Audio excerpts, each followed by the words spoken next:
ஓம் அகத்தீசாய நம. ஞானசக்தி ஊடக பார்வையாளர்கள் திருவடியை வணங்குகின்றேன். நான் உங்கள் விஜயகுமார். அருளாளர்களே, இன்று ஒரு தலைப்பு, சகுனங்கள் உண்மையா அப்படின்றத நம்ம பார்க்க போகிறோம்.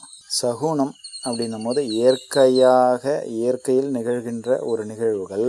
நாம் ஒரு செயலை செய்வதற்கு துவங்குகின்ற பொழுது நம்மை சுற்றி நடக்கின்ற இயற்கை நிகழ்வுகள், இயக்கத்தில் இருப்பது, இயக்கத்தில் இல்லாமல் இருப்பது, எந்த நிலையில் இருந்தாலும் நம்ம கண்ணுக்கும் நம்ம அறிவுக்கும் புலப்படுகின்ற இயற்கையாக நடக்கின்ற சில நிகழ்வுகளை பார்த்து நாம் செயல்படுகின்ற காரியத்தின் தன்மை வெற்றியா தோல்வியா, நல்லதா கெட்டதா என்ற இருநிலைக்கு ஒப்புமை கொண்ட பதில்களை பெறுகின்ற சூழல்களை நாம் உருவாக்கி கொள்ளலாம். அது உண்மைதான். ஜோதிடத்தில் சகுனங்கள், நிமித்தங்கள் எல்லாமும், பிரசன்னங்கள் எல்லாமும் உண்மைதான்.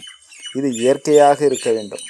செயற்கை முறையில் ஒரு சகுனத்தை நம்ம உருவாக்கி கொண்டு அதை செயல்படுத்தி கொள்வது, என்னதான் நாம் அறிவில் தெளிவு கொண்ட நிலையில் இருந்தாலும் கூட எல்லா நேரங்களிலும் அது இயற்கை நமக்கு ஒத்துழைப்பை நல்குமா என்பது இயலாத தன்மைதான். அதனால் சகுனங்கள் அப்படின்றது உண்மை.